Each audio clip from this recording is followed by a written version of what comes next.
ومن یکسب خطیئۃ او اثما ثم یرمی بہ بریئا، اور جو شخص خود گناہ کرے،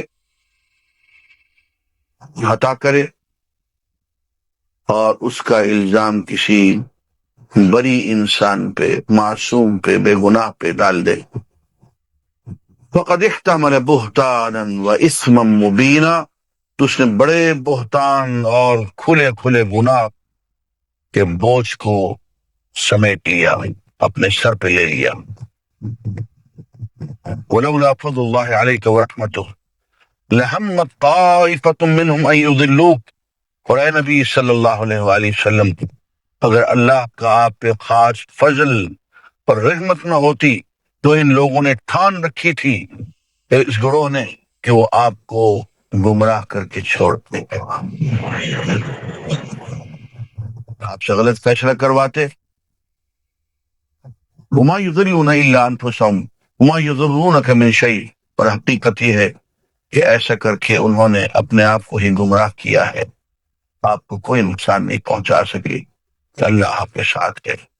وانزل اللہ علیک الکتاب والحکمہ وعلمک ما لم تکن تعلم، اور اللہ نے تو آپ پر کتاب بھی نازل کی ہے اور حکمت بھی نازل کی ہے، اور اللہ نے آپ کو وہ کچھ سکھایا ہے جو آپ نہیں جانتے تھے۔ عزیزان گرامی، ایک بات یہاں پھر میں عرض کروں، اللہ تعالیٰ نے اپنے رسول کو صلی اللہ علیہ وسلم دو چیزیں عطا فرمائیں، ایک کتاب اور ایک حکمت، اور اس کا ذکر قرآن مجید میں بار بار ہوا، یہاں بھی ہوا کہ اللہ نے آپ پہ نازل فرمائی کتاب اور حکمت۔ کتاب کیا ہے؟ وہی تو قرآن مجید ہے، لکھی ہوئی تعلیمات، نظری حقائق، تھیوری، اور حکمت کیا ہے؟ اس کا پریکٹیکل، اس کی پریکٹیکل ڈیمونسٹریشن، اس کی عملی تفسیر، اس کا تجربہ۔ اس اعتبار سے ایک تو قرآن مجید ہے جو دین کی بنیاد ہے، اور ایک حضور اکرم صلی اللہ علیہ وسلم کی پوری عملی زندگی، سنت مطہرہ، جس میں تین چیزیں آتی ہیں، آپ کا قول، آپ کا عمل، اور آپ کی خاموشی، کسی چیز کو گوارا فرما لینا۔ کوئی کام آپ کے سامنے ہو رہا ہو اور آپ اس کو خاموشی سے دیکھ کے گوارا فرما لیں، اس کو تقریر کہتے ہیں۔ یہ تین چیزیں سنت بنتی ہیں، یہ دین کی بنیاد ہے، اور یہ شرح کرتی ہیں قرآن مجید کی، اس کے بغیر قرآن مجید کی تفسیر ممکن نہیں ہے۔ ہم نے آپ کو کتاب دی اور حکمت دی، یہاں حکمت سے مراد پریکٹیکل وزڈم ہے، یہ ہم نے آپ کو دی ہے۔ وَعَلَّمَكَ مَا لَمْ تَكُنْ تَعْلَمْ، اور ہم نے آپ کو وہ کچھ تعلیم دی جو آپ نہیں جانتے تھے۔ اب اس آیت سے وہ جاہلانہ عقیدہ بھی دور ہو گیا، جس میں یہ کہا جاتا کہ حضور کو تو تعلیم کی ضرورت ہی نہیں تھی، حضور کو سب کچھ پہلے سے معلوم تھا، یہ جبریل کا آنا جانا تو ایک ڈرامہ تھا۔ یہ فاسد عقائد ہیں، جاہلانہ عقائد۔ قرآن مجید بار بار اس اسلوب میں گفتگو کرتا ہے، وَعَلَّمَكَ مَا لَمْ تَكُنْ تَعْلَمْ، اے نبی آپ کو ہم نے وہ تعلیم دی جو آپ نہیں جانتے تھے۔ اس لیے عزیزان گرامی، اپنے عقائد کو قرآن مجید کے تابع کریں، باقی ساری بقراکیاں چھوڑ دیں،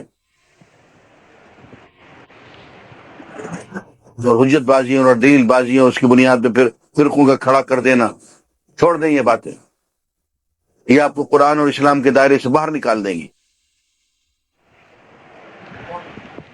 پہلی بات، کتاب اور حکمت دی، اور یہ دونوں چیزیں ایسی تھیں جو اے نبی آپ کے علم میں نہیں تھیں، ہم نے آپ کو دی۔ اور حکمت، سیرت طیبہ اور سنت طیبہ، اور دیکھیے ہر منافق اسلام کے اصولوں کی تعریف کرتا ہے. اسلام میں عدل ہے، مساوات ہے، برابری ہے، فلاں ہے، فلاں ہے، فلاں ہے، بڑے اچھے اصول ہیں. اس پہ مصیبت اس وقت آتی ہے جب اس کو عملی طور پہ اختیار کرنا پڑتا ہے، نافذ کرنا پڑتا ہے. اور یہ مرحلہ اس وقت آتا ہے جو سنت کی بات ہوتی ہے کہ اچھا جی بڑے اچھے اصول ہیں تو ان پر تو حضور نے یوں عمل کیا تھا، اب آؤ عمل کرتے ہیں.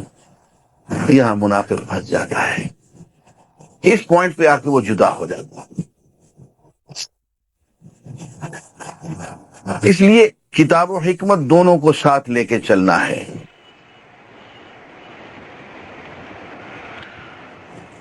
خوب کہا کسی نے کہ یہاں تک جذب کر لوں کاش تیرے حسن کامل کو. سبھی اس کو پکار اٹھیں، گزر جاؤں جدھر ہو کر. حضور اکرم صلی اللہ علیہ وسلم کی سنت کو، وہ جو صبغت اللہ ہے، اللہ کے رنگ کو اتنا اپنا لے کہ اگر ہم کہیں سے گزرے تو اللہ کی اور اللہ کے رسول کے لوگوں کو یاد آ جائے.